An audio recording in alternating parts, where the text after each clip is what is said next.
سورہ فیل میں اصحاب فیل یعنی ہاتھی والوں کے واقعے کی طرف اشارہ ہے۔ حضور اکرم صلی اللہ علیہ وسلم کی دنیا میں تشریف لانے سے 70 سال قبل ایک ایسا واقعہ پیش آیا جسے اللہ تعالیٰ نے سورہ بروج میں ذکر کیا۔ وہاں ارشاد ہے قتل اصحاب الاخدود النار ذات الوقود، تباہ و برباد ہوئے گڑھوں والے جس میں بھڑکتی ہوئی آگ تھی۔ تو اصحاب فیل کا واقعہ اس گڑھے والے واقعے کے ساتھ مربوط ہے۔ عربوں میں ایک بڑا مشہور قبیلہ تھا حمیر، اس کے سردار کا نام ذونواس تھا۔ یہ شخص مشرک تھا اور بڑا ظالم تھا۔ اس نے اس زمانے کے توحید پرست یعنی حضرت عیسیٰ علیہ السلام کے ماننے والوں کو آگ کے گڑھے میں پھینک کر ہلاک کر دیا۔ مفسرین کرام فرماتے ہیں کہ ان ہلاک شدگان کی تعداد تقریباً 20,000 تھی جنہیں زندہ جلا دیا گیا تھا۔ ان میں سے 2 آدمی زندہ بچ کر نکلنے میں کامیاب ہو گئے۔ انہوں نے شاہ روم کے پاس جا کر فریاد کی کہ یمن کے ذونواس حمیری نے ہمارے ساتھ اس طرح کا ظلم کیا ہے۔ روم کا بادشاہ نصرانی تھا۔ اس نے حبشہ کے نصرانی بادشاہ کو خط لکھا کہ یمن کے سردار کی سرکوبی کا انتظام کرو۔ چنانچہ اس نے 2 سرداروں اریات اور ابرہ کی کمان میں اپنی فوج بھیجی۔ لڑائی ہوئی جس میں ذونواس کی فوج کو شکست ہوئی، لشکر سارا مارا گیا۔ ذونواس بھاگ نکلا مگر راستے میں کشتی پر سوار ہوتے ہوئے پانی میں ڈوب کر مر گیا۔ حبشی کمانڈروں نے فتح تو حاصل کر لی مگر ان میں آپس میں مخالفت پیدا ہو گئی۔ اریات اور ابرہ کے درمیان جنگ ہوئی۔ اریات مارا گیا اور ابرہ بلا شرکت غیر یمن پر قابض ہو گیا۔ شاہ حبشہ نے اسے وہاں پر اپنا گورنر مقرر کر دیا۔ ابرہ بھی نصرانی تھا مگر صحیح دین پر نہیں تھا، پولس کی نسل کی طرح بگڑے ہوئے دین پر تھا۔ وہ بڑا ظالم شخص تھا۔ جو لوگ حضرت عیسیٰ علیہ السلام کے صحیح دین پر تھے وہ تو مارے جا چکے تھے، باقی لوگ بما گورنر دین سے پھر چکے تھے، اور ابرہ وہاں پر بالکل ظالم بادشاہ کا روپ دھار چکا تھا۔ اس نے دیکھا کہ یمن سے کچھ لوگ ہر سال موسم حج میں بیت اللہ شریف کے طواف کے لیے حجاز کی طرف جاتے ہیں۔ ابرہ نے انہیں بیت اللہ کی زیارت سے روکنے کے لیے صنعا میں ایک بہت بڑا اور عالی شان کلیسا بنوایا۔ اس نے اس کا نام کلیسہ گرجہ رکھا۔ گرجے کی زیب و زینت میں کوئی کسر نہ اٹھا رکھی تھی۔ اس میں خوب نقش و نگار کیا، قیمتی سامان سے مزین کیا، اس میں ہیرے جواہرات لگائے، دروازے پر پردے لٹکائے اور پھر عام اعلان کیا کہ لوگ اس گرجے کا طواف کریں اور بیت اللہ شریف کے طواف کے لیے نہ جایا کریں۔ یمن کے باشندے کیونکہ عربی نسل تھے اور ان کا تعلق عدنانی، ساسانی اور حمیری قبائل سے تھا، ان کے دل میں حضرت ابراہیم علیہ السلام کے تعمیر کردہ بیت اللہ کی بہت قدر و منزلت تھی۔ اگرچہ وہ کفر و شرک میں مبتلا ہو چکے تھے اور حضرت ابراہیم علیہ السلام کے صحیح دین پر قائم نہ تھے، تاہم کعبہ شریف کی محبت روایتی طور پر ان کے دلوں میں موجود تھی۔ لہٰذا ان لوگوں کو یہ بات پسند نہ آئی کہ وہ بیت اللہ شریف کی زیارت ترک کر دیں۔ ابرہ نے پوری کوشش کی کہ لوگ حجاز کی طرف نہ جائیں، مگر حج کے موسم میں لوگ وہاں جاتے تھے۔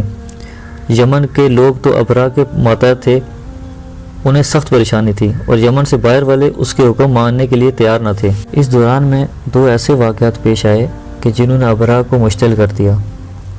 پہلا واقعہ یہ تھا کہ عربوں کا ایک قبیلہ تھا بنی کنانہ، اس کے ایک شخص نے ابرہ کے تیار کردہ گرجے میں پخانہ کر دیا، کیونکہ اس کے دل میں نفرت تھی کہ ابرہ نے لوگوں کو بیت اللہ شریف کی زیارت سے کیوں روکا، لہٰذا اس نے یہ حرکت کی اور وہ وہاں سے بھاگ گیا۔ دوسرا واقعہ یہ پیش آیا کہ گرجے کے قریب عربوں کا ایک قافلہ مقیم تھا۔ انہوں نے ایک ضرورت کے تحت وہاں پہ آگ جلائی جس سے کچھ چنگاری اڑ کے گرجے میں جا پہنچی اور وہاں پہ قیمتی سامان کو جلا دیا۔ بہت سے لوگوں کا کہنا تھا کہ آگ جان بوجھ کے نہیں لگائی گئی، لیکن بعض کا خیال تھا کہ آگ قصداً لگائی گئی ہے۔ لہٰذا ان 2 واقعات کی وجہ سے ابرہ کے غصے کی انتہا نہ رہی اور اس نے بیت اللہ شریف کو گرانے کا ارادہ کر لیا نعوذ باللہ، اور اس کے لیے 60,000 کا لشکر تیار کیا۔ اس زمانے میں عرب کا خطہ آزاد تھا، وہاں کوئی منظم حکومت نہ تھی بلکہ قبائلی نظام تھا۔ البتہ مکہ کے قریش کو وہاں باعزت مقام حاصل تھا، ان کے فیصلوں کو سارا عرب بادشاہوں کے فیصلوں کی طرح مانتا تھا۔ یہ سلسلہ صدیوں سے چلا رہا تھا۔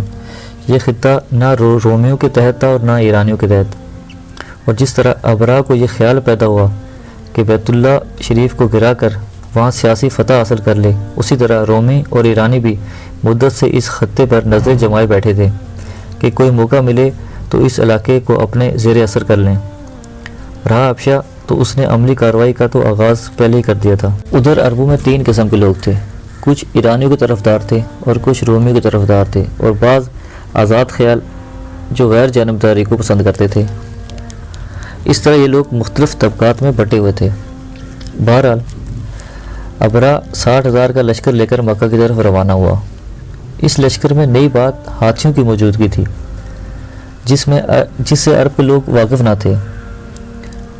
مقصد ان کا یہ تھا کہ ہاتھیوں کے پاؤں میں زنجیریں ڈال کر ستونے سے باندھ دیا جائے گا اور پھر ہاتھیوں کو ہانکیں گے تو بیت اللہ شریف گر جائے گا، نعوذ باللہ۔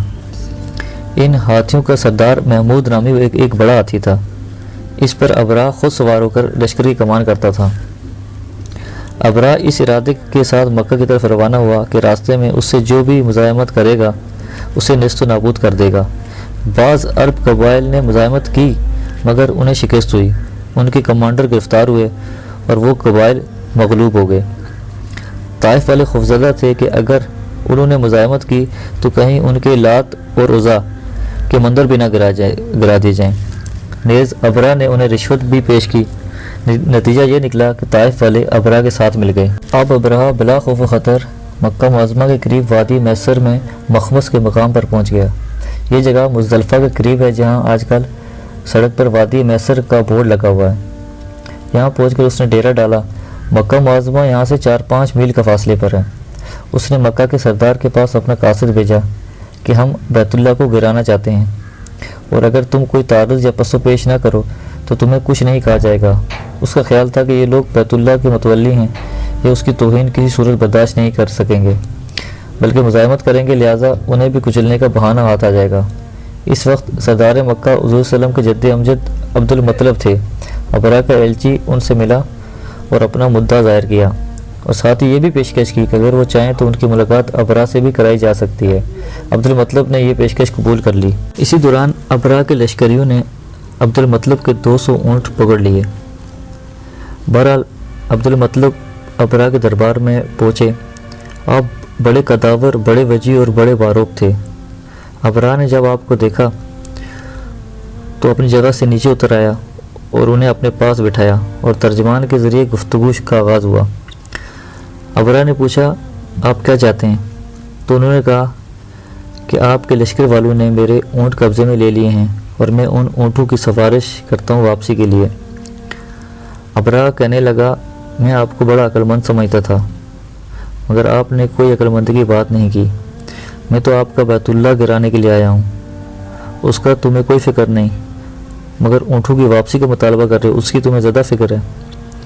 عبد المطلب نے جواب دیا کہ اونٹوں کا مالک میں ہوں، اس لیے میں ان کا مطالبہ کر رہا ہوں، اور بیت اللہ شریف کا مالک اللہ تعالیٰ ہے، وہ خود اس کی حفاظت کرے گا، مجھے اس کی فکر نہیں۔ ابرا یہ جواب سن کر ہنسا اور کہنے لگا اب تمہارا خدا اس کی حفاظت نہیں کر سکے گا۔ بہرحال اس نے ان کے اونٹوں کی واپسی کا حکم دے دیا۔ اسی دوران عبد المطلب کے بعض ساتھیوں نے ابرا سے کہا کہ وہ بیت اللہ کو نہ گرائے، اس کے عوض وہ اسے تہامہ کی 1/3 آمدنی ہر سال بطور خراج ادا کریں گے اور اس کی ماتحتی قبول کریں گے، مگر ابرا نے یہ پیشکش قبول نہ کی۔ عبد المطلب اور ان کے ساتھی واپس آ گئے۔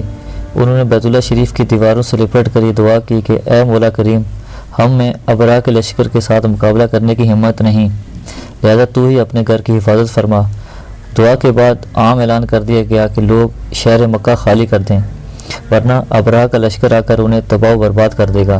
چنانچہ تمام لوگ اپنا اپنا سامان لے کر ادھر ادھر پہاڑیوں پر چلے گئے۔ ابرا نے لشکر کو مکہ پر چڑھائی کا حکم دے دیا۔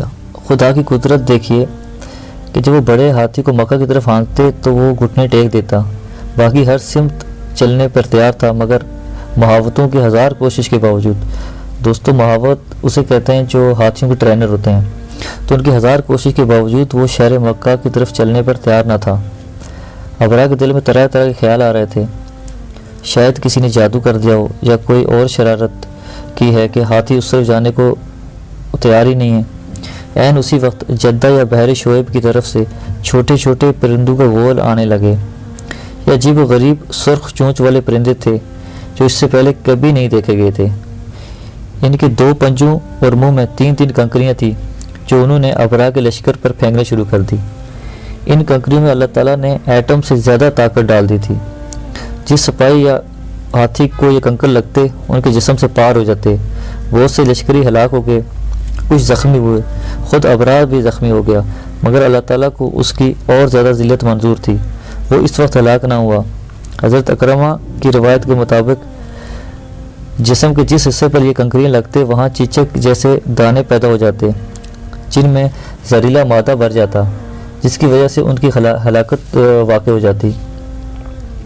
ہاتھی کو چلانے والے مہاوت اندھے ہو گئے اور وہاں مکہ میں ہی رہ گئے۔ ام المومنین کی روایت کے مطابق ان لوگوں نے نہایت ذلت کی زندگی بسر کی، وہ مکہ کے گلیوں میں بھیک مانگتے پھرتے تھے۔ اگر سارا لشکر تتر بتر ہو گیا، ابرا واپس اپنے دارالخلافہ پہنچا تو اسے ایسی بیماری لاحق ہو گئی کہ اس کے اعضاء گرنا شروع ہو گئے۔